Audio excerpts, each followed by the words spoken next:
Hello, everyone, and welcome back to another Once in a Wild Wednesday. I'm your host, Amanda, and this is Once in a Wild, and this is the virtual version of Once in a Wild. We are a mobile zoo in South Texas. We're actually located in San Antonio, Texas. Today, we're live across all of our social media, including Facebook, including in LinkedIn, Instagram, of course, YouTube, Twitch, Twitter, TikTok today. So we've actually never done an official live stream on TikTok. So it's an experimental kind of day, and Happy New Year. I think it's just time to go ahead and make sure our volume is up and it's time to get started.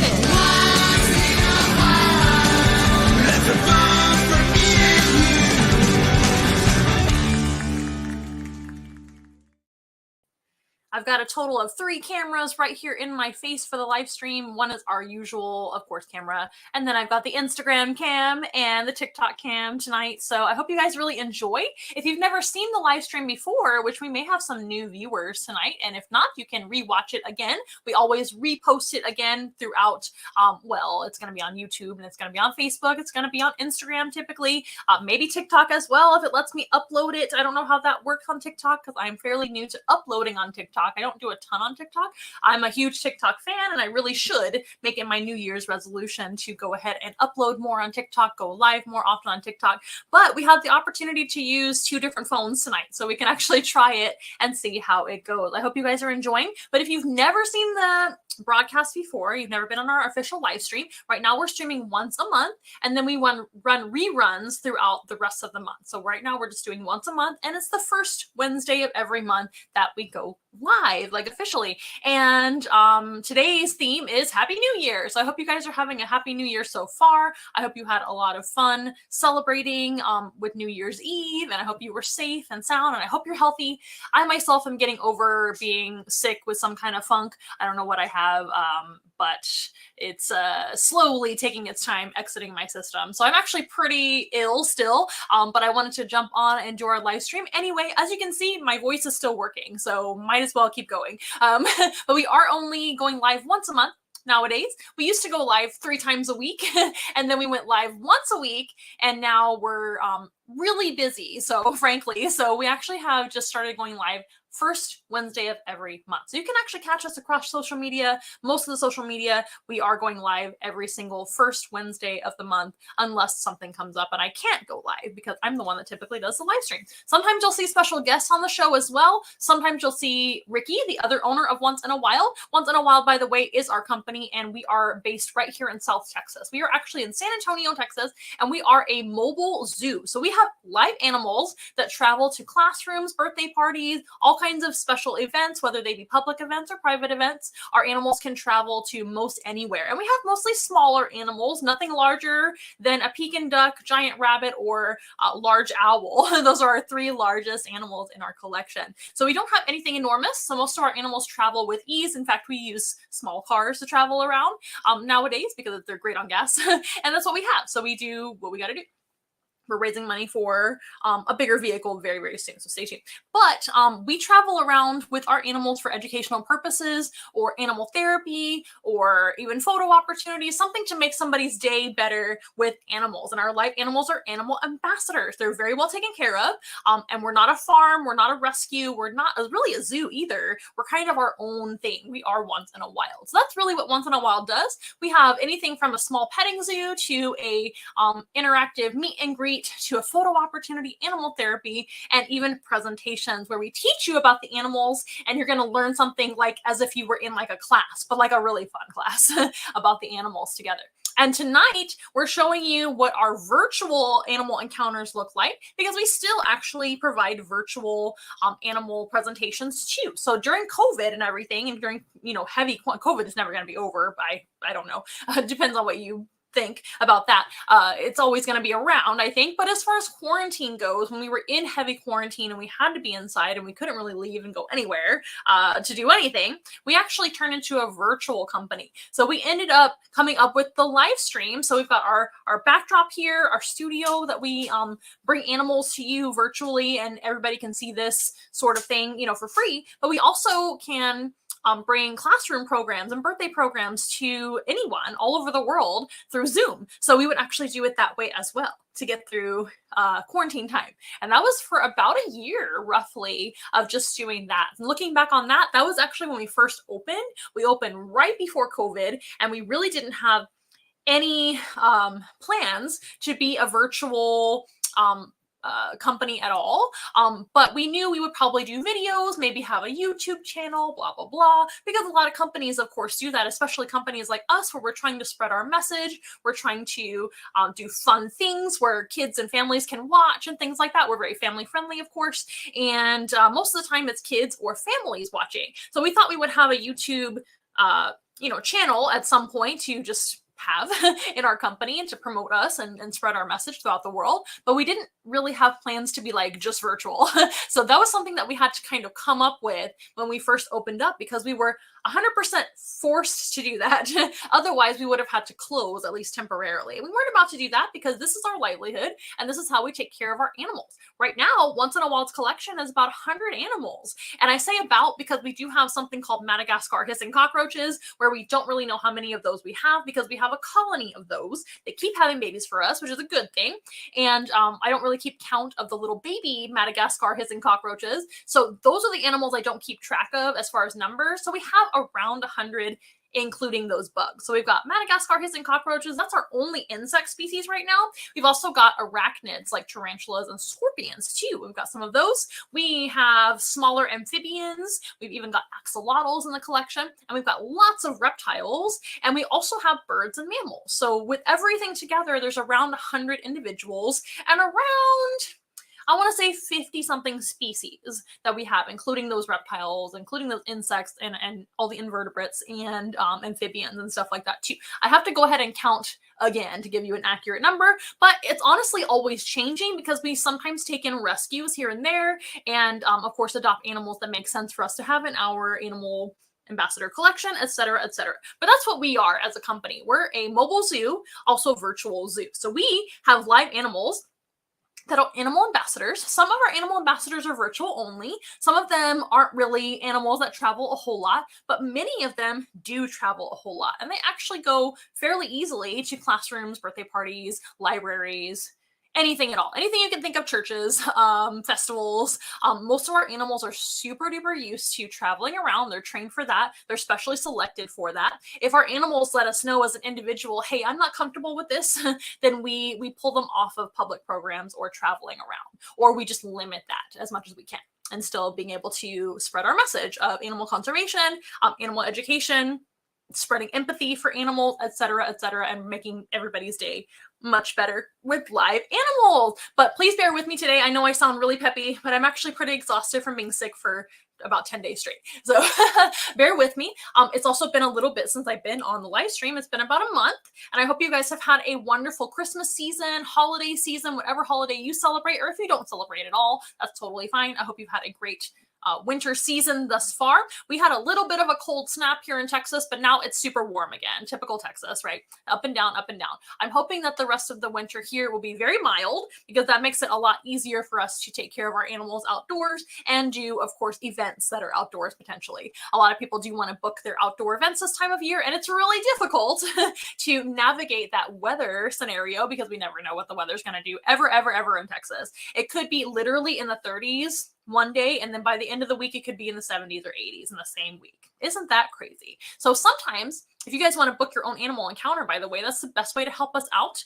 We do, of course, rely on your funds that you give to us for your animal encounters. But if you want to purchase an animal encounter coming up here in Texas in the winter time, you have to be very careful. We really want to have a plan B for weather purposes, to have an indoor option. But the good thing and the good news about Once in a Wild is that we are fully capable of being inside if we have to. And in fact, I prefer inside encounters anyway, because it's temperature controlled, everybody's happy, no rain. But if it's nice out, of course, we will have the option to be outside. But anyway, I want to go ahead and go through a couple of announcements as well before I forget, because I don't want to get too into the animal encounter portion of the program and then forget about our announcements. I just have a couple of quick announcements. We don't have a ton of public, public events going on soon. We've got some coming up hopefully in February, certainly March. If anything pops up in January, we'll put it on our social media. If you ever want to stay on top of what's going on with Once in a Wild social media, we are on all the things. Instagram, especially Facebook, if you still have Facebook. Twitter, we're on there, but really Facebook and Instagram are where we announce most of our events and things like that. And also, of course, our website, onceinawild.com. You can actually see what events are going on if they're public events, and you can attend them and see our animals. So exciting. We actually do have something, but I don't think it's not till February. So February, March, and then of course springtime, April, we are super busy. April and October end up being our two busiest months so far because of things like Halloween and things like Easter, because we do have a rabbit, a Flemish giant rabbit, who's super popular, our most popular animal, and we do have, of course, creepy crawly animals like our owl and things like that, which are great for creepy crawly events. Ooh, TikTok. We've got several people watching over there on TikTok. That's really exciting. Hello, TikTok. Stay tuned, please. We will be having some live animals on the program. I'm so happy to see that there's so many viewers on TikTok. We do have a lot of followers on TikTok. We're always looking for more. Make sure to go ahead and follow us over there. I promise I'll be uploading much more over there. I know I don't have a ton of recent uploads. Life has just been really crazy, but I will figure out a way to have a regular upload schedule at least once a week over on TikTok. That is my New Year's resolution, you guys. What is your New Year's resolution? You tell me what your maybe like goals are this year.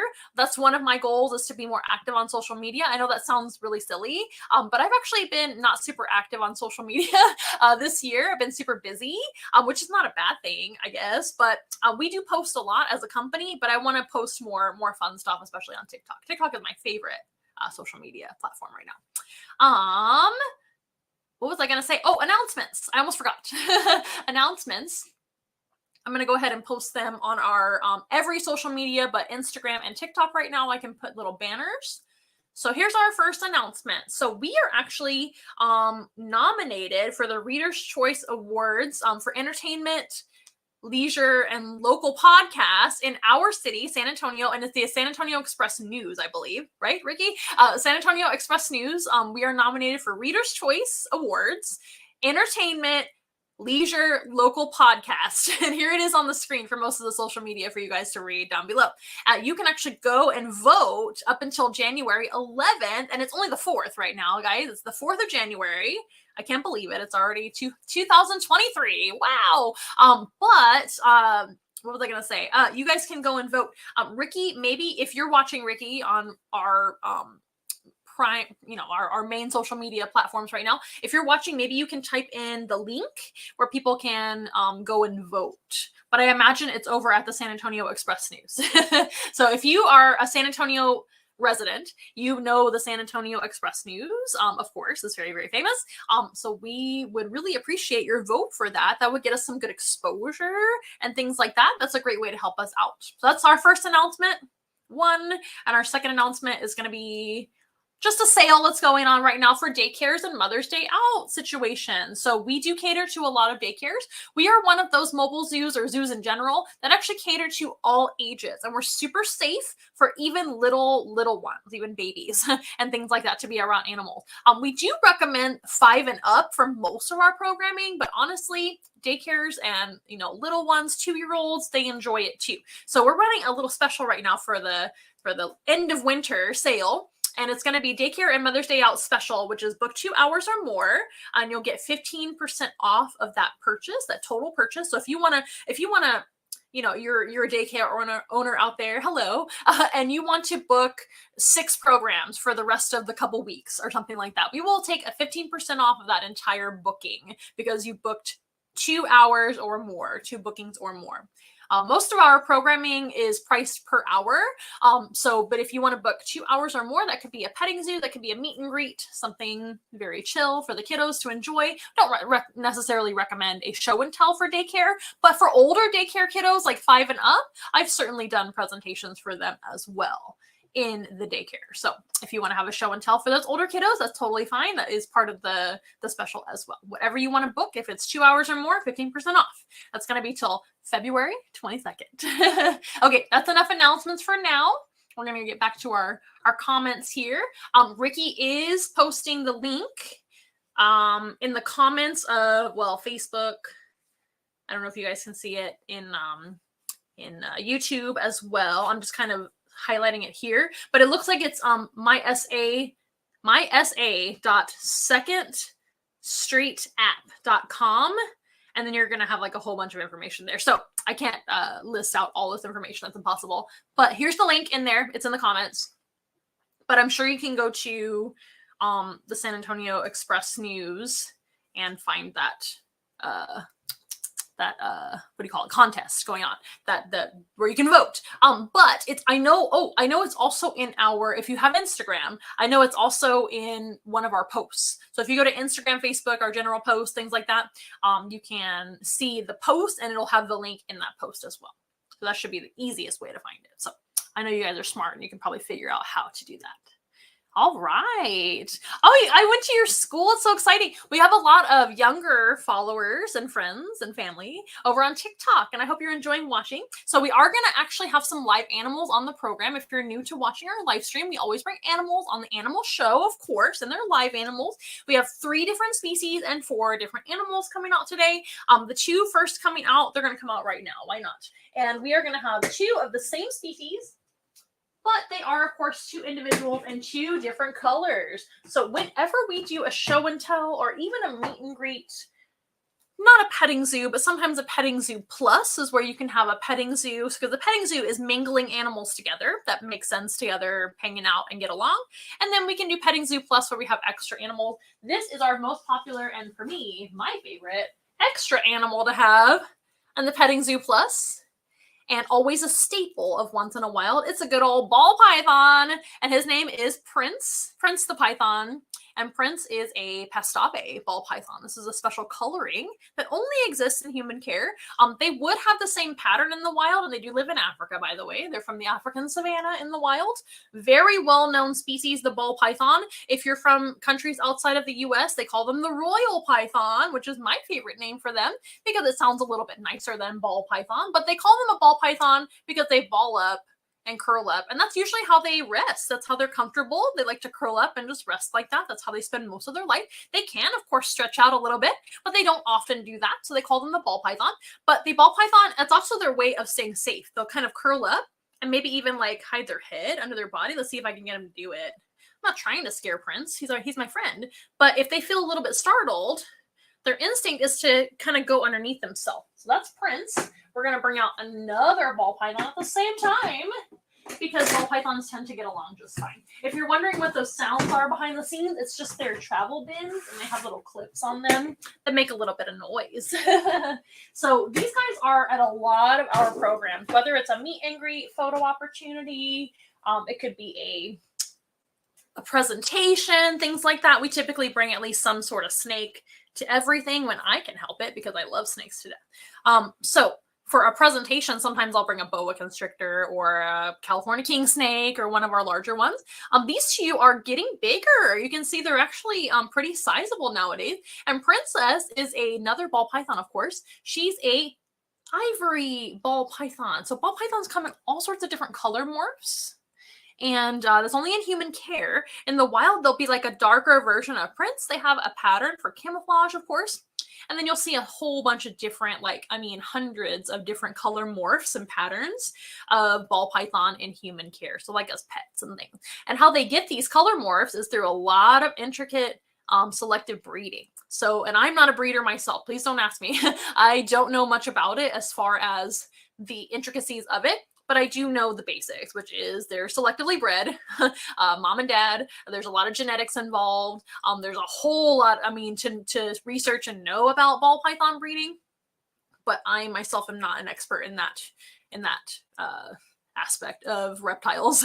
I do have a whole ton of experience with reptiles. I've been working with reptiles since I was pretty young, and they are one of my most comfortable types of animals for myself to talk about and teach you about and things like that. But just know that this is a special color.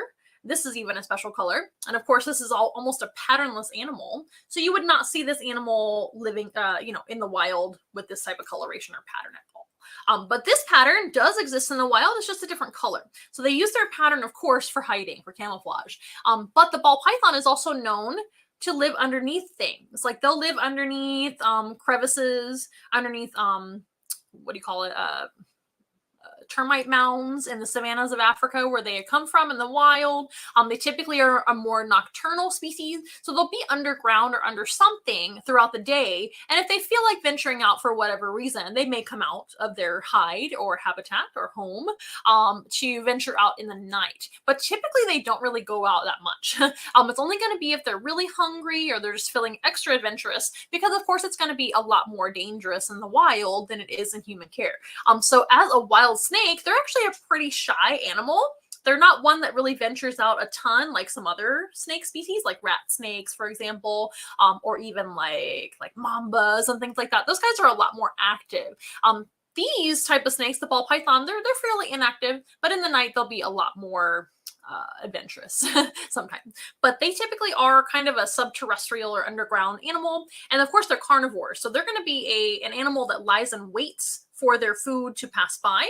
And they will actually just kind of wait around typically. And if a prey item such as a rodent or a bird ventures too close to their head or too close to the entrance to their cave, for lack of better terms, they will sense them. These guys are really good at smelling. And a python has something extra than smell. And it's called, whoa, sorry guys, bumped right into each other. And it's called heat sensory pits. So these guys have pits on their lips. Can you see the little holes on Prince's mouth there? He's got little holes, which are kind of like little nostrils, but they're not. He's got real nostrils on top, which will help him smell. Sorry, they don't. They help him breathe. The smelling actually comes from the tongue. See, you guys, I told you I was sick and still recovering from being sick for 10 days. So the holes on the lips and the nostrils are not for smelling. The holes are for sensing heat. They actually can sense body heat of warm-blooded animals, no problem. And the tongue is what does the smelling. So you'll see that tongue flickering a lot. They flicker their tongue. The tongue is forked, so it has 2 points on the end of it. And that will gather scent particles in the air, scent particles on surfaces, like this carpet right here. And that will go right back into their mouth and kind of touch the top of their mouth, the roof of their mouth, which has a little hole or a pocket. And that's called a Jacobson's organ. The Jacobson's organ tells the brain lots of information that we don't understand as humans, because we don't have a Jacobson's organ. Tells them all sorts of information about the smells they're smelling. Isn't that neat? So whether it's by smell with the tongue or sensing heat with their heat pits, a ball python will sense that food. And then, of course, they immediately, if they're hungry, they're going to reach out and grab the food with their mouth. And they will strike forward with the first third of their body. And they'll strike forward very quickly. They're not a quick animal in general. They're pretty slow. But when they're going to bite something for food, they will strike very fast. And they will bite their food. These guys do not have fangs. They do not have big teeth at all. Their teeth are pretty small. They just grab onto their food with Velcro-like teeth, kind of sticky teeth. Many teeth in there, but they have very small teeth, not very exciting. And they will grab onto the food, not let go. Then they'll wrap around that animal with the first third to half of their body. They'll squeeze them for around 5 minutes. And a ball python is extra picky about how long they hold on to a animal before it's passed away. These guys are very shy animals. So they're actually picky eaters in human care. In the wild, they're probably not going to be as picky because they may not get another meal for a while, right? But they're going to wrap around, squeeze very tightly, and squeeze until that food is not moving anymore. It cuts off a lot of circulation. They can't breathe anymore and things like that. And then that animal will pass away pretty quickly, honestly. Most of the time, those animals don't even know what happened. I can probably imagine. And that animal is passed away before they know it. And then they can safely eat it because those animals are really going to be unhappy about being grabbed, obviously. So it's best if they're not moving. So this type of snake is pretty shy about wanting to eat an animal that is still alive. They really don't want to do that. So they squeeze very tightly and might even hold on longer than 5 minutes just to be extra safe. And that's just because they're kind of sensitive and shy animals. But these guys will eat their prey in one big bite, just like any snake. And by the way, these guys are considered constrictors, of course. They're pythons. That's where they get these big muscles, not only for covering their head up and staying safe from their enemies, but also for squeezing their food because they have to be able to make sure that it has passed away before they can eat it. And these guys tend to eat pretty big meals for their size. They're not a very big snake. If you notice, both of these snakes are They are young, and they are about half to, oh, I would say Prince is about half grown. You're okay. You're quite shy today. Prince is about half grown. I would think that Princess, the female here, is probably going to get maybe 3 times as big, because females are quite a bit bigger than males when it comes to being a ball python, but they're not a big python species. They're a pretty small python, but they are still very strong, and they have big muscles, and they're really, really thick, right, for their size, and they have a small head. And these guys tend to eat very large, so they don't have to eat as often. I'm trying to make sure everything's in focus over here. That's better. There we go. So these guys will eat something larger on the larger side. That way they don't have to hunt as often. That's safer for them to do that. Again, they're very shy. They're kind of like, they're just picky. They're picky about everything they do. And they kind of like play it safe. They're cautious. That's a good word, cautious. Princess is leaving us, so I better make sure she doesn't. If she's going to be that wiggly, I might just put her up here in a little bit. Typically, these guys just stay still, but it is the nighttime. It is, what time? It is almost 7 o'clock, so they're probably ready to rock and roll around here. And it's dark outside. But what was I saying, you guys? Oh, they tend to eat things pretty large. So they can actually eat something about 5 times the size of their own head. And that is most snakes. But it's extra impressive when these guys have the tiny head. So ball pythons have a very small head compared to the thickness of their body. And they eat fairly large meals. So they will swallow their food in one big gulp, which is very impressive for something 5 times the size of your head.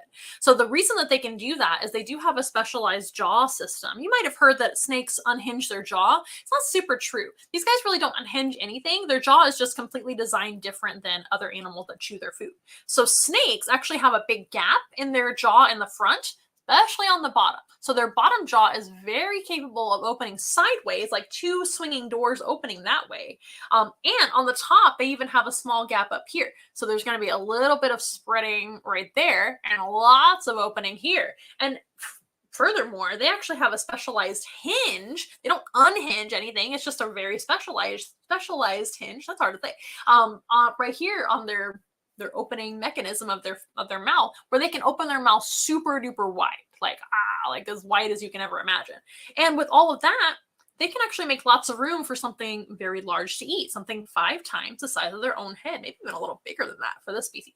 And also, they can actually hold their breath a long time. A reptile in general can actually hold their breath quite a long time for most reptiles, much longer than a mammal or a bird. And also, if they need to breathe while swallowing a big meal like that, they have something called a glottis, which is an extension portion of their throat. So they can actually snorkel out through the corner of their mouth and kind of stretch their throat out, their glottis, which is how they breathe, right? It's the hole for breathing into the throat.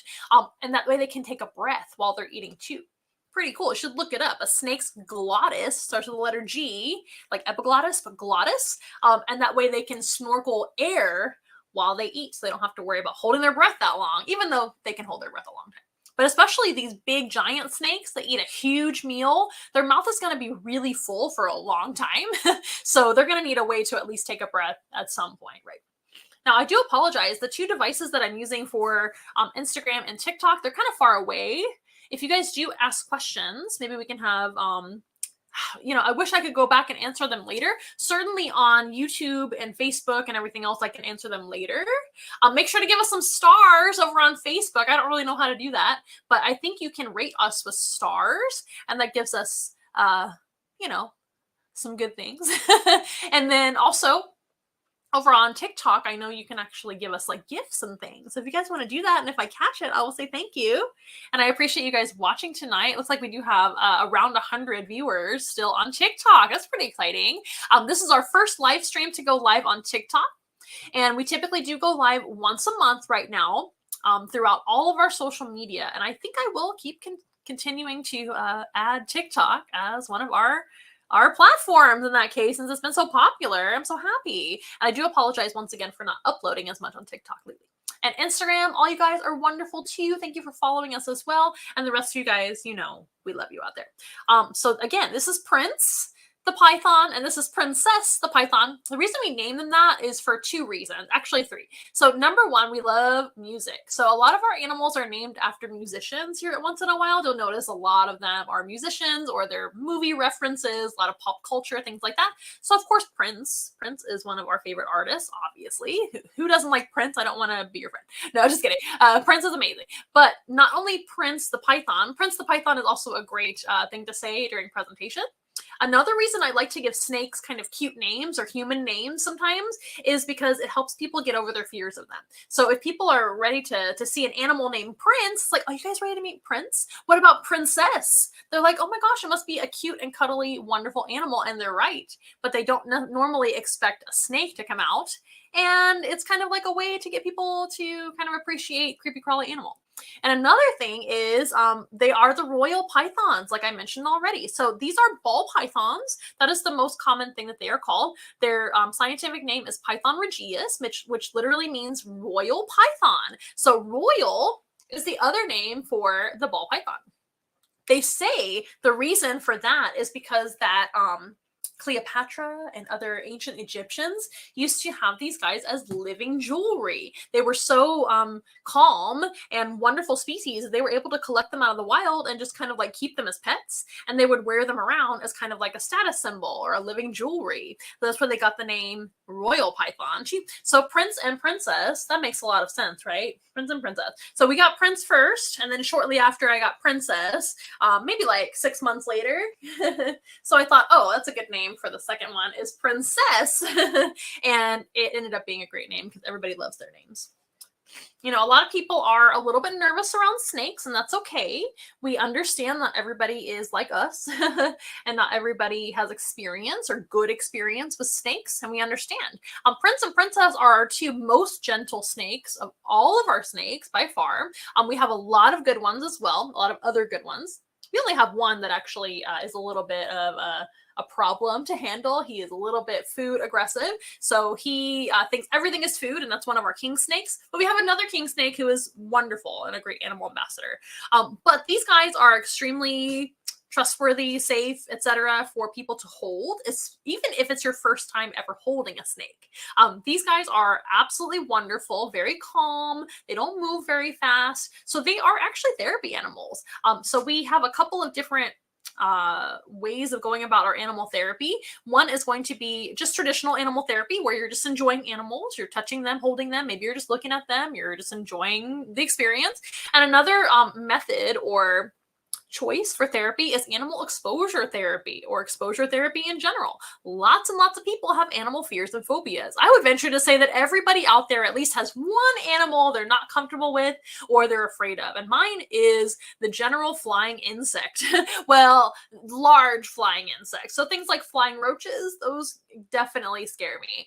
I've gotten a lot better, believe it or not, family and friends, about being around those animals. I used to literally not even be able to be in the same house as a flying cockroach, but I'm getting a lot better. And now we even have Madagascar hissing cockroaches in our animal ambassador collection. And those guys are different because they don't fly and they're not fast and they're very, they're a lot calmer and things like that. They're a lot different than a general flying cockroach, but those scare me a lot. And other flying insects scare me too, like a big flying hornet, things like that. So those I've had to kind of conquer my fears a little bit. I still haven't gotten there, but I'm getting closer. But a lot of people are also afraid of snakes, right? So, and a lot of people have other animal phobias and fears. We do have insects, like I mentioned before. We do have arachnids, like tarantulas and scorpions. We do have snakes, of course. We do have birds. A lot of people are nervous around some of those animals. Frogs is another common one too. So what we can actually do, if you are willing to, is help you with animal exposure therapy, which helps you to get over your phobias of animals. And these two are wonderful at that. So they're also wonderful for traditional animal therapy, but they're wonderful for exposure therapy too, because we know these guys are not going to hurt anybody. They're going to give them a very, very positive experience as long as you're a willing participant, because animal exposure therapy doesn't work unless you're willing to participate. So that's not something you ever want to force on somebody. I was actually listening to something the other day about exposure therapy and how somebody was forced to participate in exposure therapy. That is not true exposure therapy. True exposure therapy can start as simple as talking about a quote unquote scary animal, and then progressively working towards being in the same space. Maybe it's an outdoor space with that animal. Maybe it's an indoor space. Maybe the animal is literally just in an enclosure the whole time and you're just working your way up to being around them. But if you want to participate in that, and then slowly but surely we work our way up to touching, holding an animal safely, and making sure that you're comfortable. And that is very important if you ever want to conquer your fear and not live like that anymore, right? But we do offer that as well. It's not super common that we do those sort of things, but we are super capable of that. We have a lot of animals that are definitely good candidates. And these two are wonderful for animal exposure therapy. They're very gentle. Nothing will happen. They're, of course, non-venomous. They've never bitten a soul. They barely bite their food. While pythons are kind of an annoying snake to keep sometimes because they are picky eaters that way. And therefore, a lot of snake keepers and reptile keepers don't really care for them because they're a little bit high maintenance when it comes to eating. So certainly not biting. Some ball pythons do actually nip sometimes, but even if they were to, worst case scenario, bite somebody, these guys are extremely harmless. Their teeth are small. They're a python. They're not a venomous snake. Nothing to worry about, but these guys have never, ever even come close to biting anybody. They are wonderful. So Prince and Princess. I'm just going to put down one of them. That way I can hold the other one up and teach you a little bit more about our snakes here. I'm just going to set Princess down. That way she doesn't crawl away. They were a lot more, or they are a lot more active than I expected tonight. So we're just going to put them in her travel enclosure. And if you're just joining us, this is Prince. He's a ball python, otherwise known as the royal python. Prince the python is one of our most common animal ambassadors that will travel to different things.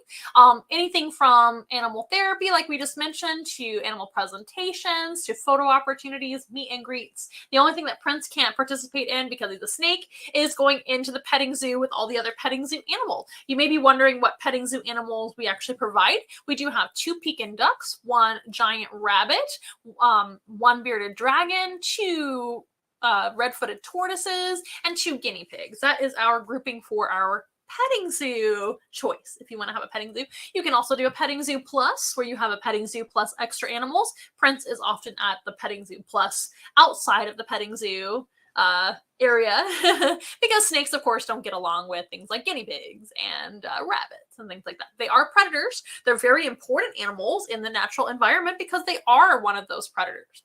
They're not a top predator, but they are a very important predator that also feeds other animals too, believe it or not. Snakes in the food chain, they're kind of in the middle. They're not top of the food chain, and they're certainly not at the bottom of the food chain. They're right in the middle. So these guys will often be eaten by other animals in Africa, especially. So let's talk about their natural history. These guys are an African species. They're a smaller python. They're certainly not the largest type of python in Africa. The largest type of python in Africa is the African rock python, which is really similar to like the Indian python or the Burmese python, which you have probably heard of. And then over in India, you've got things like the reticulated python. And over in South America, you've got things like the anaconda, right? Those guys are a lot bigger. But the African rock python is very large too. That's much larger of a snake than the ball python. And ball pythons oftentimes are food for larger predators. And of course, they don't start this size. When they're hatched out of the egg, they're a lot smaller. Prince was just a little guy when we adopted him. And certainly the smaller the animal, the more enemies they have. So they do rely on their pattern to stay safe and hide away, camouflage. They have an inactive habits. They don't really, they're not a super, active animal. They don't move around a ton. So they can take their time hanging out underground and just hiding away. But they are eaten by other animals. They are a food source for other animals. Not an endangered species, which is fantastic for the wild specimens. These guys are doing very well in the wild. What else about you? Oh, snakes in general, they don't have any ears, they don't hear, but they can experience noise through their bodies, through feeling vibrations, of course. They do have inner ear for balance and stability, and like anti-nausea and things like that you need your inner ear for. But their main sense is going to be their sense of smell. And a ball python and all pythons and some boas and some venomous snakes like vipers, they do have heat sensing pits. So that's another way for them to sense their food and find food. I know it's a little bit out of focus there, but you guys probably saw that earlier, right? So pythons have several heat-sensing pits, and then things like vipers, like rattlesnakes, for example, those guys have just 2 heat pits on the front of their lips there. They're called labial pits. What else? They have ever open eyes. They never shut their eyes. Their eyes are always open, but they do have a protective scale over their eye called a spectacle scale, and the spectacle scale is clear, so they can see straight through it, protects their eye. They can even go swimming and look through the water with their spectacle scale like a goggle, but their eyes are always open. So really they don't typically, or they don't, not typically, that's the wrong word. They don't go to sleep all the way is what I'm trying to say. They don't really sleep in the traditional way. They kind of just rest and zone out when they're sleeping. But a snake, like most reptiles, are resting most of the time. These guys are energy savers by nature. They're cold-blooded. They don't have a very fast metabolism at all. Although when they do metabolize their food, they're metabolizing the entire animal. These guys are very impressive with how they digest. So a snake will eat the entire animal, the whole rodent, the whole bird, whatever it is. Some snakes eat other things, of course. And they will eat the whole animal, and the whole animal is processed. And snakes and all reptiles and even birds have something called urates. When they urinate, they don't really have urine, they have urates. So they don't really eliminate waste very often. These guys will take their sweet time digesting, and they'll go to the restroom maybe like 2 to 3 times a month. For this species, it's amazing. So typically every meal you feed them, they'll have a waste that follows that, right?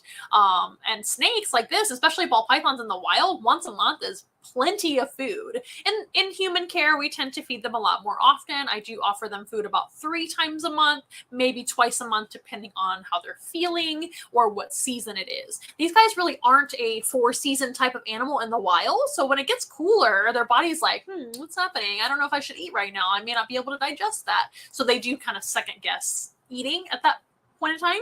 But if they're hungry, we will feed them, and they definitely will show you, especially somebody like me that's been working with snakes forever. You can tell when they're going to eat and when they're not going to eat. Sometimes we offer them food anyway, and if they say no thank you, that's okay. They are a snake that can definitely go months and months if they need to without eating. That is the biggest challenge of keeping ball pythons, by the way, is them not eating. These guys are so well adapted to not eating for a long time that it's not really their priority. They really don't care if they don't eat today. They're like, I can wait till next month. That's totally fine. Prince is a pretty good eater.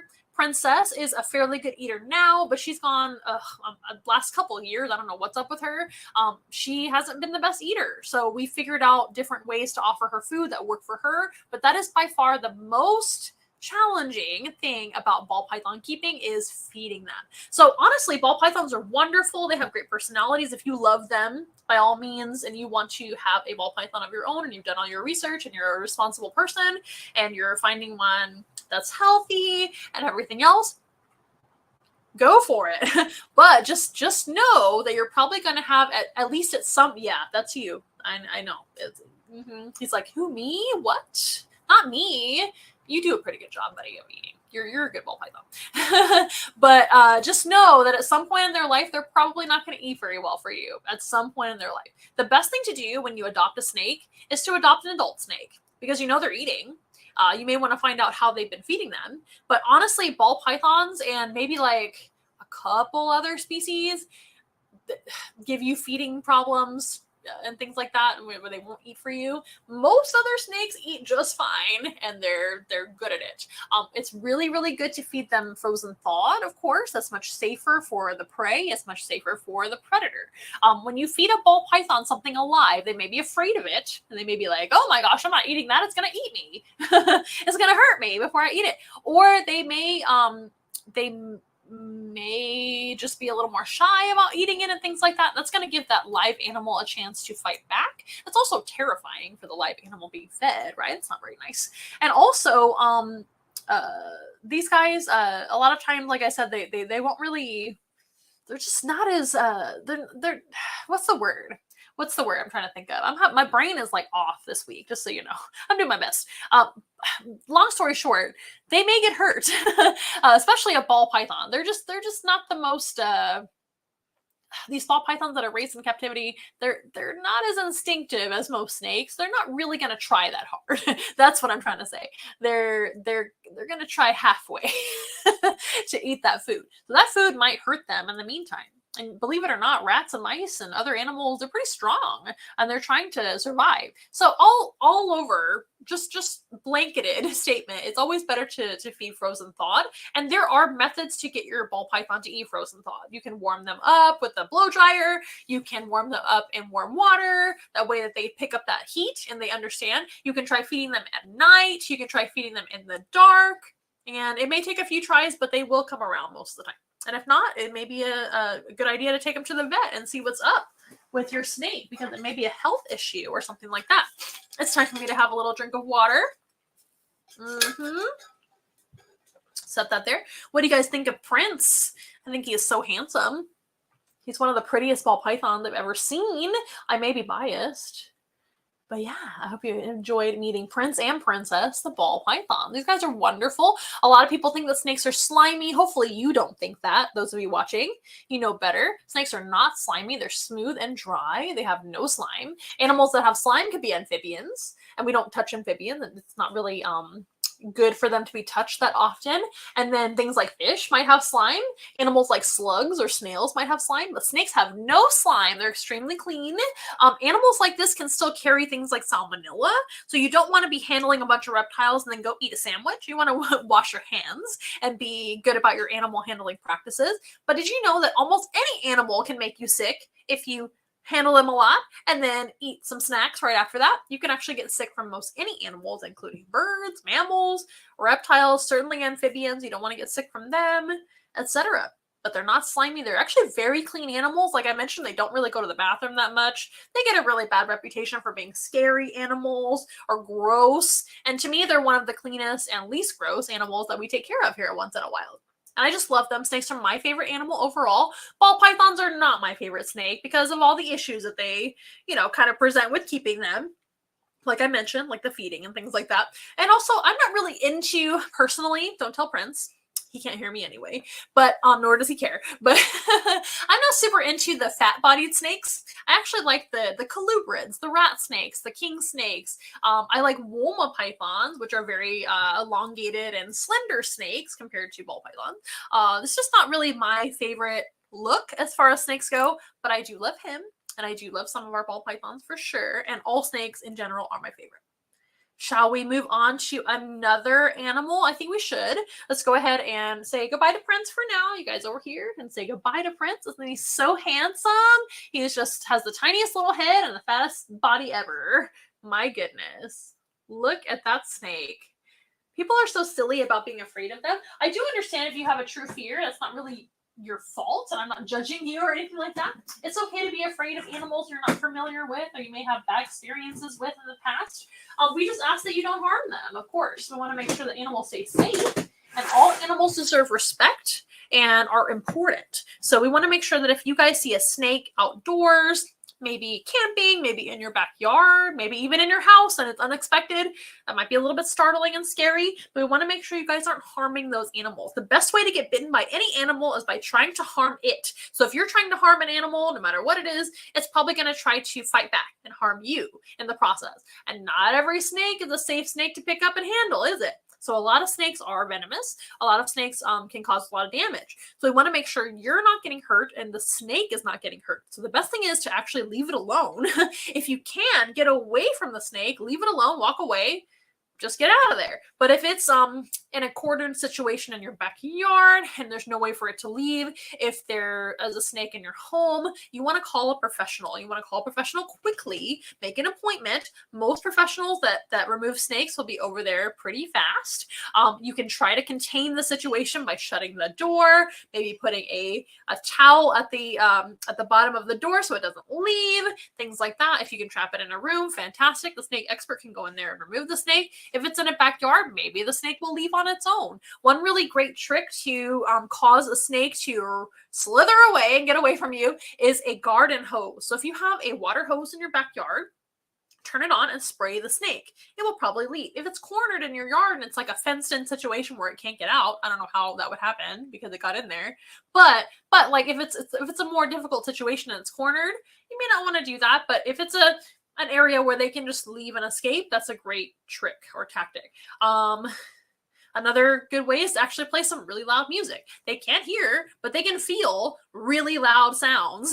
So if you have like really heavy bass in your car, you can turn up that rap music and just scare the snakes away with the sound, etc. So there's actually some tricks, but a good way is to actually call a professional. You can call for advice. You can even take a picture of the snake from a safe distance and upload it to snake identification Facebook pages or groups, and they can actually help you identify the snake as well. If it's something that you don't need to worry about, you can just leave it alone. Most snakes, though, you can leave them alone even if they are venomous, and they will leave at some point. They really don't want to be around humans.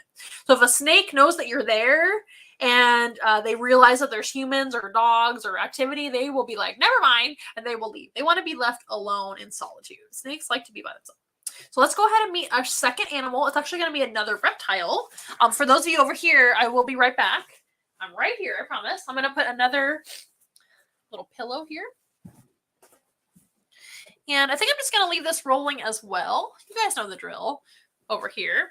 And we're actually going to meet another reptile. But this reptile actually has arms and legs. And so it happens to be a lizard next. It's not a turtle or a tortoise. We're going to meet one of our lizards, and this is Joanna. Here she comes. That beautiful iguana. Yes, she is Joanna the iguana. Let's make sure we can see her, though. Joanna isn't one that likes to be handled as much as the ball pythons. Ball pythons tolerate handling very well, and that's ball pythons in general. But Miss Joanna here, she's a little bit more picky about how much she is being touched and handled. So we're going to keep it minimal, but I also want you to be able to see her. Do you think this is food? This pillow is not food, little girl. You can see her long tail right here. Can y'all see it? Iguanas are notorious, well, green iguanas are notorious for having an extremely long tail. And that is actually one of their weapons to keep them safe from predators. So Joanna is a green iguana. Right now she's a little bit on the like dark green brownish color hue. And that's because it's cooler in here and it's also nighttime. So she's getting ready to sleep and it's not super hot in here, like I said. So they can change color to change their temperature and also express themselves or communicate. Lizards do not change color to blend into things. That's an animal myth. It's a very common animal myth. A lot of people say that about chameleons, especially. Chameleons change color very, very well, very rapidly and famously change color, right? Iguanas change color too, but they change color for the same reason as the chameleon. Maybe not as demonstratively as a chameleon, but these guys will definitely communicate with their colors. They don't they don't really communicate with their voice as far as lizards go. Lizards don't really talk very much with their voice, but they do talk with their skin and their body language. That is how lizards typically communicate with each other or with other animals. So changing color is a great way to do that. Another thing that they do is change their temperature, like I said, as well. So Joanna's feeling a little bit cooler just because it's in the 70s with the air conditioning on in here. Iguanas like it very, very warm. If she were in 90-something degrees outside, she'd be very light green. That would help her reflect the sun's rays if she's in the sun or she needs to get in the shade or whatever to regulate her temperature. She's a cold-blooded animal like the snakes, right? Snakes don't really change color to change their temperature. There's a few snakes that change color a little bit, but not super common, right? Lizards, it's very common. So lizards will regulate their body temperature themselves because they're not warm-blooded like us. So they will change darker to warm up and they will change lighter to cool off and everything in between. So that's another big reason why they might change color. And then another reason, like I said, is to show their moods. So they will actually have color change, color patterns to express their moods. And that also has to do with communication too, but it's communication, mood swings, changing mood, showing their moods, showing how they feel on their skin. And then the third reason is going to be temperature control, which is the main reason, honestly. So Joanna is a green iguana.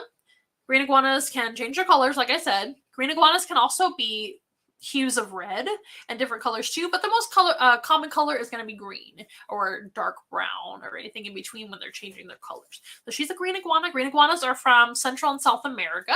They are arboreal, which means that they do climb trees, and they have an extremely long tail. Now, their tail is not like other lizard tails that can actually just come right off easily.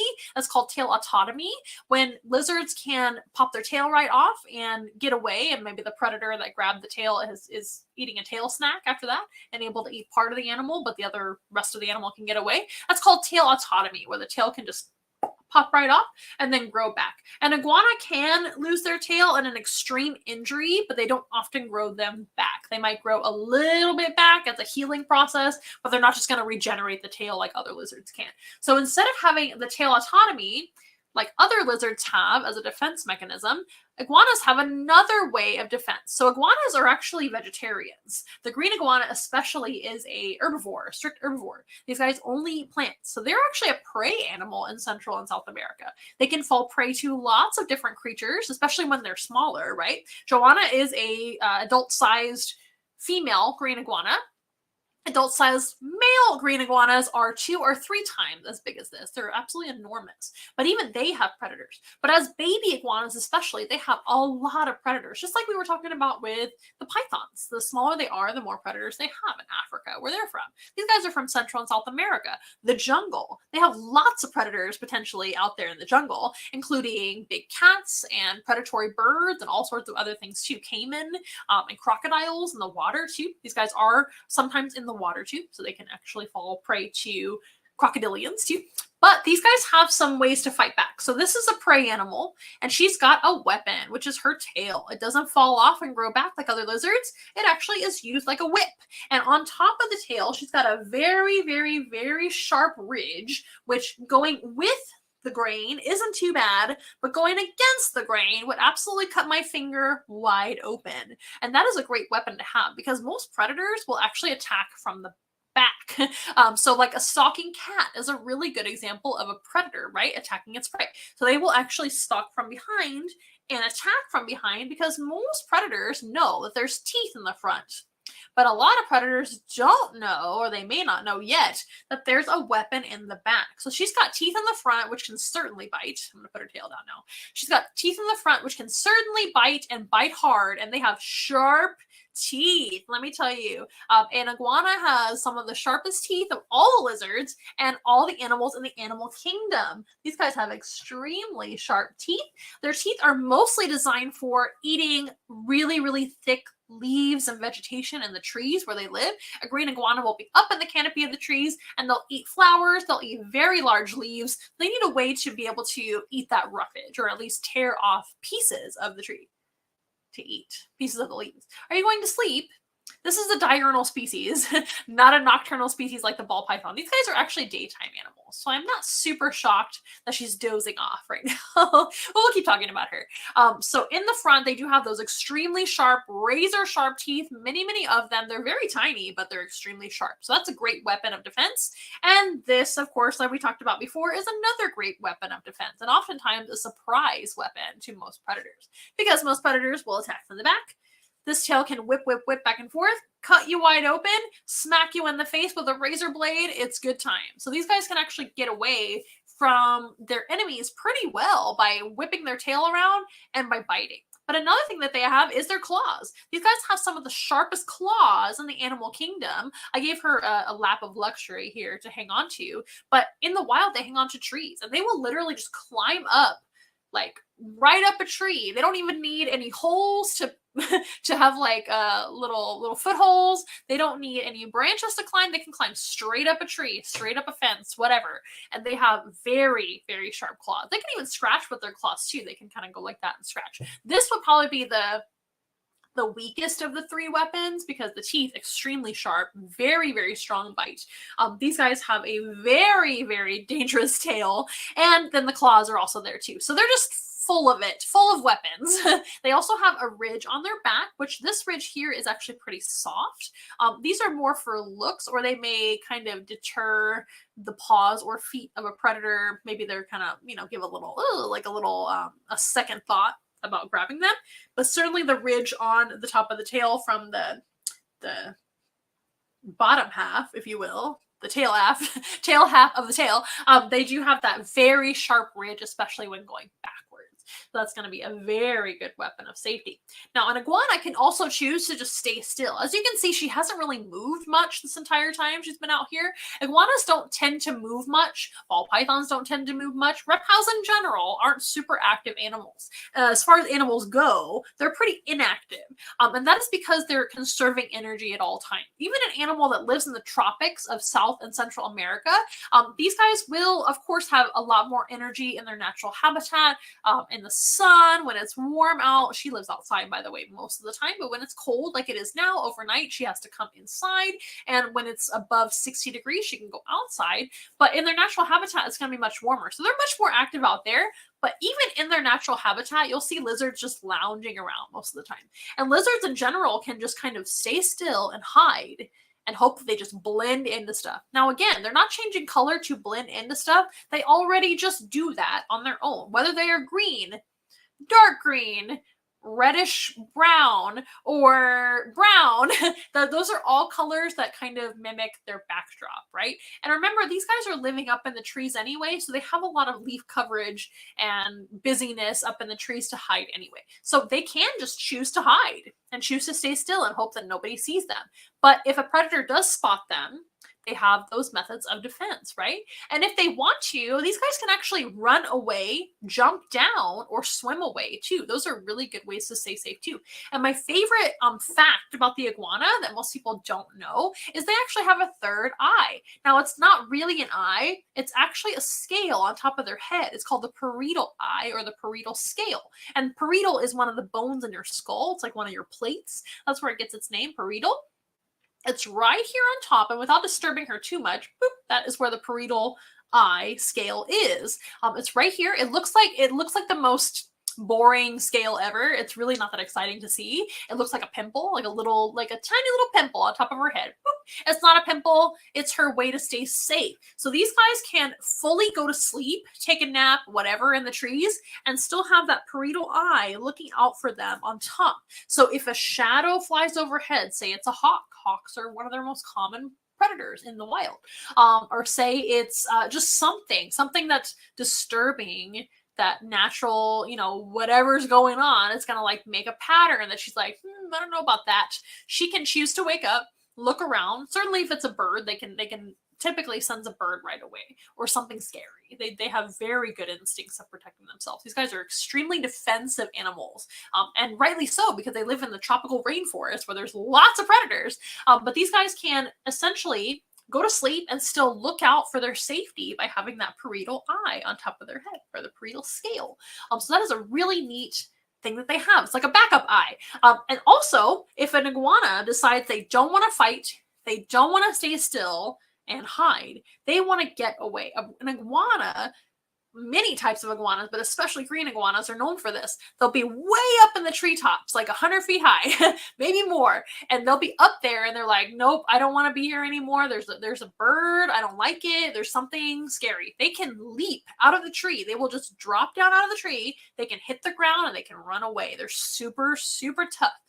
But if they don't hit the ground, and they're actually over the water, even better. They can just hit the water, do a little dive, and swim away. These guys can hold their breath a long time, and they can swim underwater or on the surface of the water, and they kind of do like a fish maneuver where they will tuck in their legs and just swim like a snake across the river, get away to the other side if they want to, or they can stay underwater and kind of like wait for what's going to happen and stay safe that way. Iguanas are super amazing lizards in the wild. Now, that being said, a lot of people think, an iguana is an amazing animal. I would love an iguana for a pet. No, you would not. Iguanas are terrible pets. There's far better pet lizard choices. My favorites to recommend, my 3 favorites, are going to be the blue-tongued skink, the bearded dragon, or the leopard gecko. Those are 3 very, very good pet lizards. And there's other ones too, like the crested gecko. What's another pet lizard? The Uromastyx. There's so many lizard choices that you can make that are far better than the green iguana. Now remember, Joanna is an animal ambassador. She's been with me for 12 years or so, going on 13 years now. Oh my gosh, around, actually it is 13 years now we've been together. So she knows me very well. She doesn't really like me, but she tolerates me pretty well. I always say I'm the only one that she likes and not very much. And she's very used to being handled. She's very used to traveling, and she still isn't the biggest fan of it. We keep it minimal for Joanna. But she's a very good sport. But she's a terrible example of what you would typically see in an iguana's behavior. She's a very calm animal. Right now it's kind of sleepy time anyway. But she's not a mean iguana per se. She's still an iguana and we respect her, and we certainly don't want to overdo it with her and things like that because we can get hurt. She might say enough is enough and try to bite us or whip us, and that would not feel good. But an iguana in general, especially a male iguana, can be extremely dangerous. And I'm not exaggerating. I'm not saying they're extremely dangerous to be dramatic. They are extremely dangerous potentially. Those guys are 2 to 3 times as big as this. A lot of times, especially during the warmer season or the breeding season, they're very, very territorial. They will outright attack you. I'm not just talking about defensiveness. They will absolutely attack you and bite you, which is not what you want. And they will tail whip you. They can climb anything. And also they need a lot of space. So not only is it kind of a dangerous animal to be around, it's also an animal that doesn't do well in general in human care. Now you might be wondering, well, why do you have one then? That's not very fair. Joanna is a rescue. She was an abandoned pet by somebody else who I'm assuming, because I didn't meet them, I'm assuming she got too big. They just decided it wasn't for them, which rightly so. An iguana is not for most people. And they actually dropped her off at a flea market pet store. And I was able to just wander by one day 12 or 13 years ago, and I saw Joanna in a very cramped and inappropriate cage, and I was like, what the heck is happening with this iguana? And they told me, oh, somebody had just dropped her off, was what they told me. I don't know if that's true or not, but they tried to make it sound like she was an abandoned pet. So I said, okay, I'll take her home today. And they were like, oh no. And I was like, no, I will take her home today because she obviously needs a better home. So I did. I ended up taking her home for a while. When I lived in Florida, she actually lived on a back porch, which was screened in, and she could just enjoy the Florida climate, and everything was great. But I ended up moving back to Texas, long story short. So Texas has a little bit more unpredictable weather, as we discussed in the beginning of the live stream, actually. Great segue, Amanda. She ended up having to go in and out, but most of the year she does, of course, since we have a lot of warm months in Texas, she does live outside most of the year, which is 100% what they need. These guys really do need a very large enclosure. She has a huge enclosure outside. It's enormous. It actually houses a lot of different animals too. It's a walk-in aviary type situation, but she lives out there most of the time, and when we have to bring her in, she has a larger cage inside too. But that's not ideal. You want to have them outside in natural sun, natural weather. That is when they thrive. When they don't thrive is being indoors too long, unless you can really set up a very good vivarium inside. They're very difficult. They're difficult to keep. They are cantankerous in attitude, potentially very dangerous. And a lot of them really don't survive very long because a lot of people aren't able to take care of them properly. They need supplements. They need lots of salad. They need a lot of variety in their food. And if you don't know what you're doing, you may end up with a problem. So iguanas are fantastic animal ambassadors when they can be. Lots to teach about. Of course, they're reptiles, so there's a lot to learn about reptiles. There's a lot to learn about their natural history. Iguanas in the wild, not endangered whatsoever. They do very well. They breed like crazy. And iguanas are even feral or invasive in places like South Florida, where the climate is very similar to the natural climate, but they shouldn't be there. They're actually at a problem over in South Florida. But as a species in general, doing very well, not endangered, but a terrible pet. Do not get an iguana, especially for your child, unless you are a very, very advanced keeper that is very, very versed in reptile keeping and you've done a lot of your research. And even then, what are you doing? Don't get an iguana. There's so many better choices, especially a green iguana. They're not the best. They're cool animals, but they're just not my favorite to recommend. All right, Joanna. Is that enough? Have you had enough? She's like, hasn't even moved this whole time. What else can we talk about? Iguanas have all 5 senses and even the extra one with the parietal eye. These guys have a really neat flap of skin underneath their chin here. It's called the dewlap. How they expand their dewlap is with a, is it cartilage? I think it's cartilage right here. It's like a little cartilage finger right here, and it can actually raise the dewlap. The dewlap is for expanding to communicate. They can actually, especially for like the males, they'll stick out their dewlap and look really handsome. They'll stick out their dewlap and try to intimidate other males for territorial purposes. Females will do the same thing too, just not as often.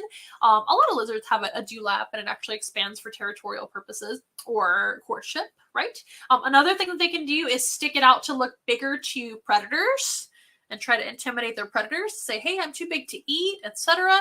Or they can stick it out to get more sun. A lot of times when she has been inside for a while and we take her outside to get some sun and she's ready to sunbathe, she will stick out her dewlap, and that way she can get more sun contact that way and get warmer faster and get her ultraviolet rays that she needs. Lizards that are daytime lizards, diurnal lizards. Diurnal means daytime, like us, we're diurnal. Nocturnal is animals that are out in the night, and there's other animals too, like crepuscular and things like that. But diurnal lizards need natural light or ultraviolet lamps. And that helps them to get all the vitamin D processing that they need, helps them not to have wonky bones or to get metabolic bone disease and things like that. Helps them to grow properly and digest their food properly. So it's something they absolutely need. The easiest way is to have them outside, or you can have them with the proper UV lighting on their body too. That's something that iguanas need as well. Not easy to provide when you have a giant lizard that needs a big habitat, right? So the best way for an iguana is to be outdoors. But this is something that can help them. Oh, a lot of kids and adults even ask me what this is. They'll ask about the dewlap, which is why I mention it. And they'll also ask, her dewlap feels kind of, she's just tired right now. And then they have this kind of like circle right here. This is just a scale. It's just a larger scale. On the males, they actually have really fat cheeks, and they're a bigger animal in general. It's really easy to tell the difference once they're mature animals. But they have big fat cheek deposits. And they have bigger cheek circle scales right here too. But females have them too. See the circle scales? It's just a big scale. It's called a cheek scale. Nothing crazy. It's just a scale. But they'll ask me what that is. I think people see things that, that stand out to them and they just want to ask. But the tail is so cool. She can totally feel me messing with her tail. She's like, really? Put me away. She's the boss around here. You see her blink? All 5 senses, you guys. They have great vision, wonderful vision, all the colors. They can hear. They have their ears right here. They may not talk a whole lot with their voice, but they can hear noises just fine. They have a good sense of smell, good sense of taste and touch. All 5 senses. Okay, Joanna, are you done? You're just over it? I think she is. So I'm going to go ahead and put her away. We're going to meet our very last animal, who is actually not a reptile. Let me just get her put up. And we'll say, bye, Joanna. Her belly's a lot greener than her dorsal right now. That happens a lot with green iguanas. And Joanna's enclosure that she has indoors is actually here in the studio. That was very convenient for me to just be able to get her out of her enclosure. Okay, guys, we're going to bring one more animal. Sorry for the tripping. We're going to bring one more animal out for the program, and it's going to be a mammal. I'll be as quick as I can. I don't think I'm going to go ahead and pause. I think I'm just going to leave it rolling, and you guys just be patient with me. You're doing a great job. And we have our last animal coming out right now. Limited space around here, so we'll do our best to get him out of here. So this is a kennel, and this is how we usually bring him out. And he is so ready to come out. Come on. There you go. Stay right there, buddy. We're going to put this down. As you can see, this is not a reptile. This is Sandor. You guys, it's been a while since Sandor has been on the show, and he's one of our most popular animals, if not the most popular animal in the entire mobile zoo that we have. If you are just joining us, my name is Amanda. This is our live stream. We are now streaming once a month for our live stream across social media. Whew, and we have a big bunny rabbit coming out right now.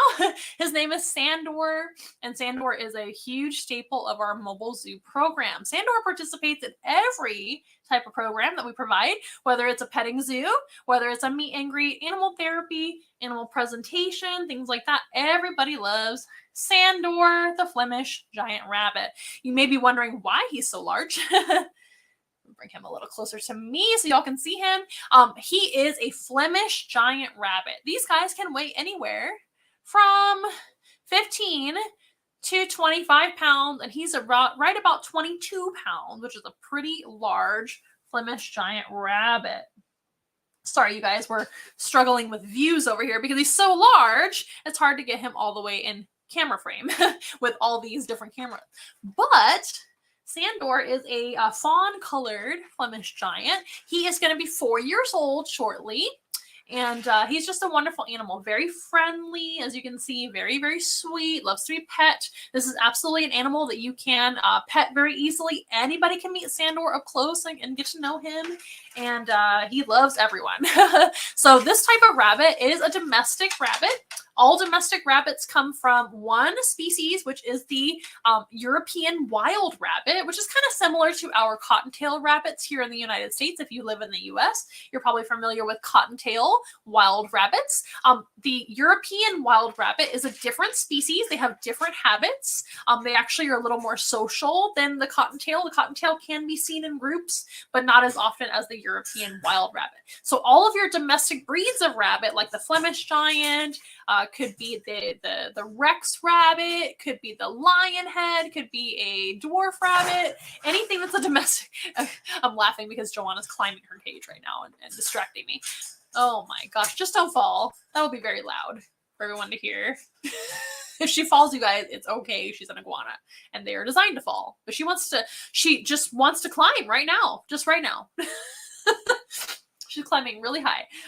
But these guys come from like I said, the European wild rabbit, a very social species in the wild, a very social domestic species as well. So the domestic rabbit comes from us trying to make animals into food, and then little by little creating different breeds. There's all sorts of different breeds of rabbits nowadays that can be domestic pets. This can certainly be a very good pet for the right family. Rabbits are not impulse pets for sure. We definitely don't recommend any animal be just purchased on impulse. Please don't get a rabbit for your child for Easter, for example. We want to take good care of our animals. But if you're a responsible pet owner and you think of them more like a cat than like a caged animal, because these are not a caged animal, believe it or not. If you do want to learn more about rabbit care, we actually did a live stream and program all about rabbit care in the past. We've got it there on our YouTube channel to go back and look at.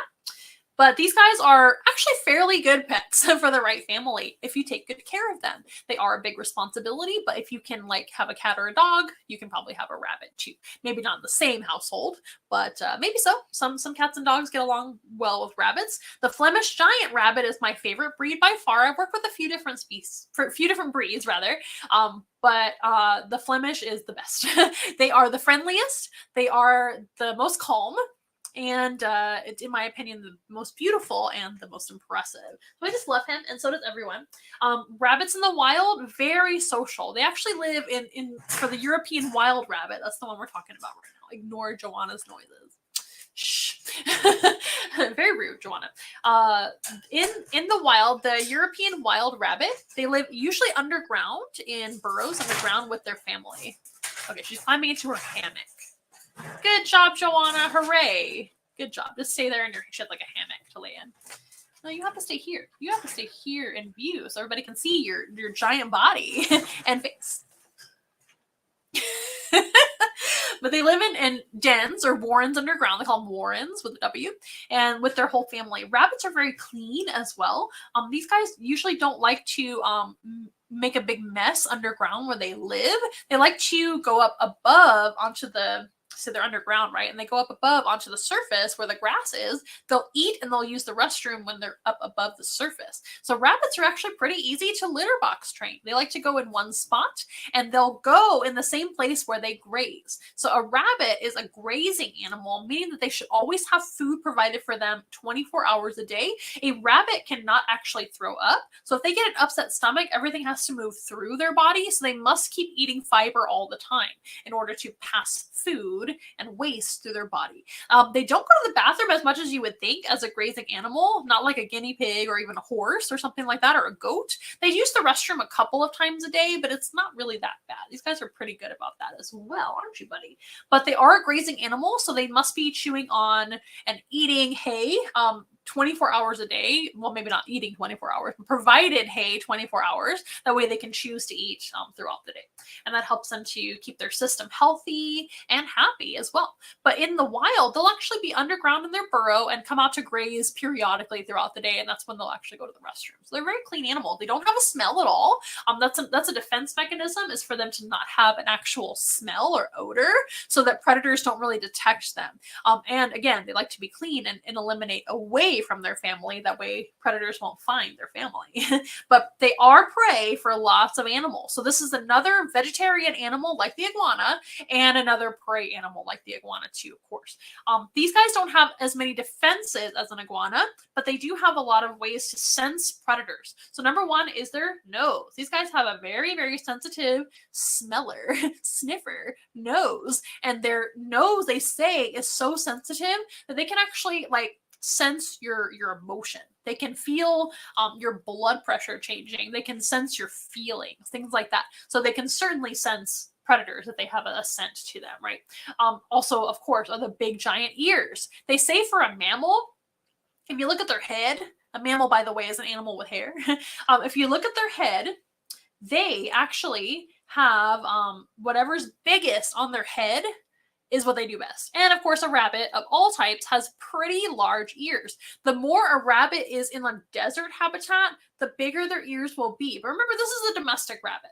But in the wild, they're about proportionate to their ears this way as well. This is a much larger animal than the wild European rabbit, but they do have big ears as a wild animal as well. And those ears are so sensitive that they can actually hear up to 2 miles away from their own body. So that helps them to listen out for predators too. Another way to stay safe is their eye. These guys have amazing eyesight, and they see even better far away than they do up close. And they do see color and everything too. These guys also have eyes way out here on the side of their head, which helps them to see all the way around their body very easily. Rabbits do have a very tiny blind spot in the front and a very tiny blind spot in the back. And most rabbits are actually pretty sensitive when you touch them in the back and the front. Flemish rabbits are very, very tolerant, so he doesn't mind me touching them. But if you've ever met another pet rabbit and you touch them from the tail, sometimes they will be a little bit spooked because they didn't see you there. But that can actually easily be navigated through their hearing, which rotates. Their ears easily rotate all over the place. This is very, very easy for him to do. Or they can rotate their head, of course, and actually look around them. So they can easily see 360 degrees around them. Just they have to move their head to do that. That's very, very cool. But great eyeballs for looking out for predators, right? And what else? You got to get sense of taste and touch, but that doesn't really help you sense predators before it's too late. As far as their defenses, their main defense is to kick. So if they happen to get grabbed by a predator, and remember, predators typically grab from the back and lift up. So say it's a hawk. A hawk is lifting up. They can kick with all their might, and their big back legs, which is a staple of all lagomorphs, which are rabbits, hares, and pikas. Rabbits are not rodents, by the way. They're lagomorphs. Lagomorphs have big back legs, and lagomorphs have no toe pads. They actually have no toe beans, like cats and dogs do, and other mammals do. And rodents have like little hands most of the time, or at least pads on their paws, right? Lagomorphs, like rabbits and hares and pikas, they have furry feet instead. But all of those guys have big back feet or legs, and they actually have very, very strong kicks and very big nails to be able to fight back. That is their main defense, if you will. They can also bite if they want to. Some rabbits do bite and choose to do that. But in the long run, in retrospect, compared to other animals in the wild, their bite is very, very weak. And their mouth is very, very tiny. Now they can still chew and gnaw and stuff, and some rabbits do bite. Some rabbits bite each other when they're battling each other and things like that. But it's not really their go-to with a predator. By then it's probably too late. But kicking, they can definitely do. And rabbits can actually vocalize as well to spook predators. Most of the time, rabbits are extremely quiet animals, which makes them another kind of, in my opinion, a good pet candidate because they're not a noisy animal or a smelly animal for that matter. So making noise in general is not something they do. They're not loud, but they do make a few vocalizations. But when they're afraid, and I mean really afraid, like life or death afraid, they can scream. These guys can actually make a squealing sound really similar to the scream of a pig, and that can surprise predators that didn't know they could do that and hopefully cause them to let go of that animal, right? But in general, rabbits are pretty good prey animals for other animals in the wild, and that is their main purpose in the wild in nature is to feed a lot of animals. And also rabbits do not migrate, but they also don't hibernate is what I meant to say. Rabbits actually don't hibernate. They're going to stay awake and active throughout the winter too. They have this amazing coat on their body which can keep them nice and warm, especially in places like Europe where it's cold for a long time. They don't do well in the heat, by the way. If you have a pet rabbit or a rabbit in your care in any capacity, it's much, much better to keep them indoors if your climate is anything over 60 degrees. So if you have a colder climate, you can possibly keep a rabbit happy outside. I'm waiting for Joanna to just make more noise and climb around. Chill out, Joanna. I woke her up and put her up and now she's ready to party for some reason. Really? Right now? Party animal. So these guys, unless you have a very cold climate that you live in, and even then, honestly, outdoor living is not ideal for a rabbit all the time because they have things like predators and they have parasites and things that they can get as well. So rabbits thrive a lot more in inside situations, but they do have this amazing warm coat that keeps them warm during the winter, no problem. And they even have like furry feet and things like that. In fact, the only way for them to eliminate heat from their body is through their ears, or by panting. They can actually pant a little bit, but the main way is going to be through eliminating heat through their ears. Rabbits have very, very large veins, blood vessels in their ears, and a lot less hair on their ear than they do on their body. Their body and even their head, everywhere, their feet, like I keep saying over and over again, are covered in warm fur. But in order to keep their body not overheating, they have these large blood vessels in their ears that can help heat to escape their body naturally, just as the blood flows. And that's going to help them to regulate their body temperature. Rabbits do not like to get wet. In fact, they should not get wet or take baths in human care. They don't like to swim because they stay wet for a long time and can develop hypothermia from being wet for long periods of time. So in order to stay cool, they may pant a little bit, but they also have these blood vessels in their ears. But that will keep them warm throughout the winter. And because they're an animal that doesn't leave and migrate or hibernate and go away for long periods of time, they're out throughout the entire winter to feed lots of animals that need food desperately during the winter. So their job is very important. And rabbits do not have a breeding season. They actually have an elongated period of time throughout the year that they will have lots and lots of babies. That's where the terms breeding like rabbits actually comes from, and where they get their reputation for being like a springtime animal or a fertility type animal is because an Easter and things like that. It comes from their ability to breed a lot. Rabbits in the wild don't live very long, but in their short lifespan of anywhere from 1 to 4 years, they can have many, many babies. They can have babies throughout the year. Usually about once a month, a mama can have a litter of kittens. They call them kittens, baby rabbits, and they can have them as long as there's resources. So they probably don't have them in the dead of winter when there's less resources, but they will have them otherwise. So just a couple months off, really. And so they're known for having tons and tons of babies out in the wild. Yeah. If you have a pet rabbit, it's always a good idea to get them spayed or neutered, especially if you have 2 of them. And 2 rabbits actually is ideal when you have them in human care so they can have company.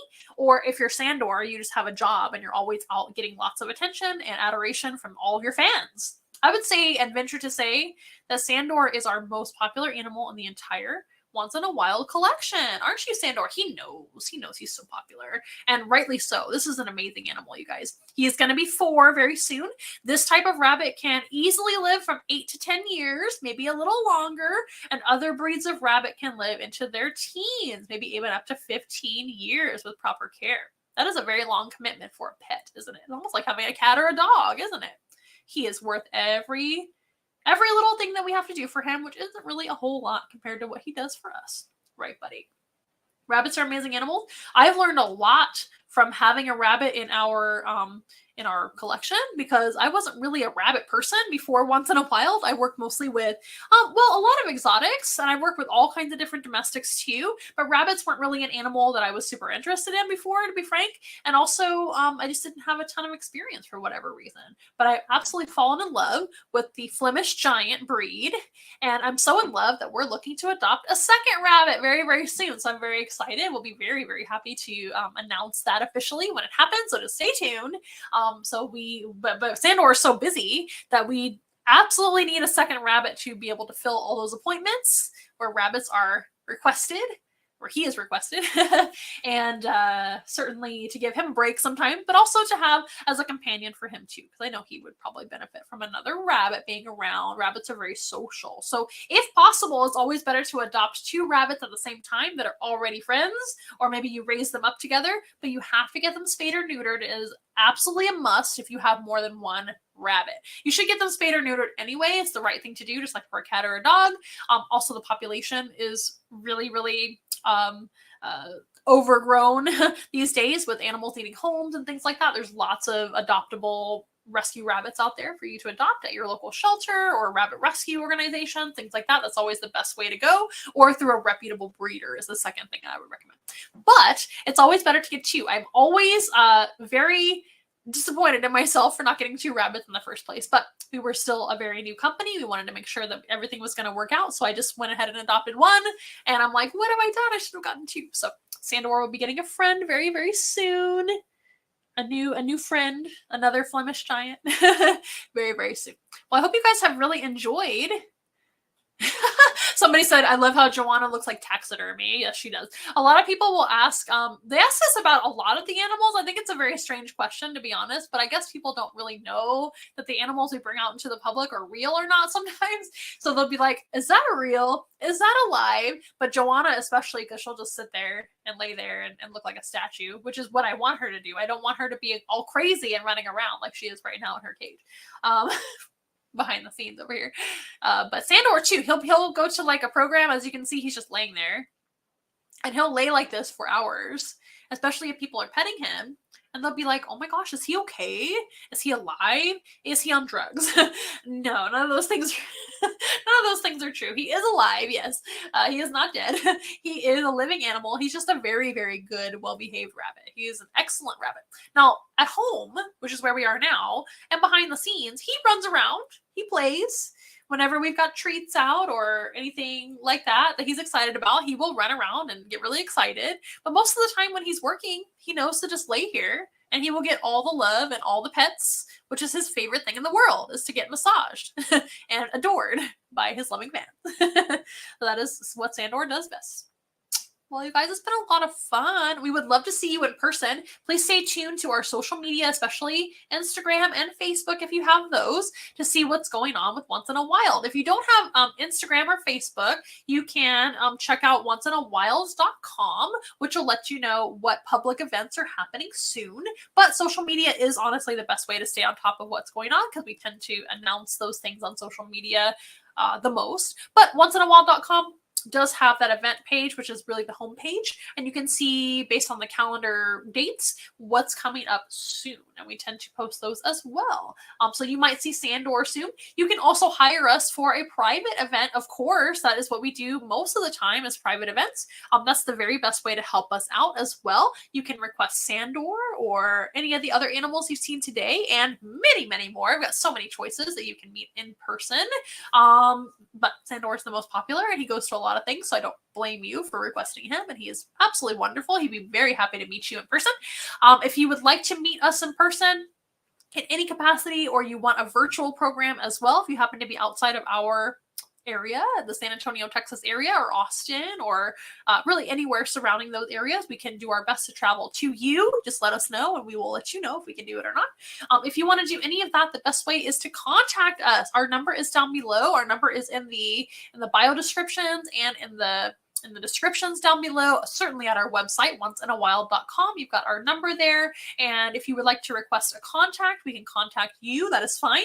Or if you just want to text or call us anytime, you can actually get a quote and see how much your experience is going to be. And that's the best way to help you out. That's the best way to help us out. But if you actually want to leave a tip or donation, we also have a Venmo and a Cash App, and that is at Once in a Wild and $ Once in a Wild. A very good way to also donate or tip to us if you like the show and you want to help our animals and leave a donation or something like that. We also even have an Amazon wish list over on our website, onceinawild.com. We've got our Amazon wish list. So if you go to onceinawild.com and you go to the help our animals, I think is the what is the button called nowadays? We also have Patreon too. That's another way to donate too. Ricky is reminding me over there. But there's lots of choices to help us out. If you are curious on how to help us out, you can always ask by contacting us on any of our social media platforms or through our direct line as well. Visit onceinaWhile.com to learn more. We'd love to see you again on another live stream next month. We will go live the first Wednesday of every month. So next time will be in February, of course. I hope you guys have had a wonderful January so far. I know it just started, but Happy New Year. We hope that you have some good New Year's resolutions that you're going to do your very best to fulfill. Mine is to upload more on TikTok. That's my New Year's resolution. And I'm sure I have others too. I just can't think of right now, but I do plan to do more on TikTok. Thank you guys for joining us tonight. I think our TikTok experiment went well. We lost some followers towards the end, but that's okay. Or not followers, but viewers, I mean, towards the end. We saw followers. You know what I mean. But I think overall it went well. And we will certainly try to upload this to Instagram and YouTube and Facebook so you guys can watch it again if you like or if you missed part of it. Earlier we had 2 ball pythons, Prince and Princess. We had our green iguana, Joanna, who was making a big noise afterwards. And then we have, of course, Sandor, our Flemish giant rabbit. Again, we have a couple of announcements. Once again, you can go over to the San Antonio Express News Reader's Choice Awards and vote for us as the category of entertainment / leisure / local podcast. And that ends in January the 11th. So you've got a little bit of time left to vote us as the best entertainment, leisure, local podcast in the San Antonio area for the San Antonio Express News. And there is a post on Instagram and Facebook, I know that, to have the link. And the link is also in the comments over here on most of social media too. I think earlier it was on Facebook. So you can go over to Facebook or Instagram and find that post about the San Antonio Express News and go vote for us. Thank you very much ahead of time. And also, we have that daycare and Mother's Day Out special, which is going to be 15% off a 2-hour or more booking. So that is going to end on February 22nd. Well, you guys, it's been a lot of fun. I do want to go ahead and close because it's getting late, of course. I hope you had fun looking at Sandor, Joanna Iguana, and Prince and Princess Pythons. And if you guys ever need anything, you know where to find us. And I hope you've enjoyed, and we'll see you next time. We'll see you next time. We are nothing close to ordinary, but we love to be your friend. Hold our hands and let's have fun together, singing as loud as you can. Everybody singing once in a while. Together. Once in a while. I want to hear you say once in a while. Never fun for me and you.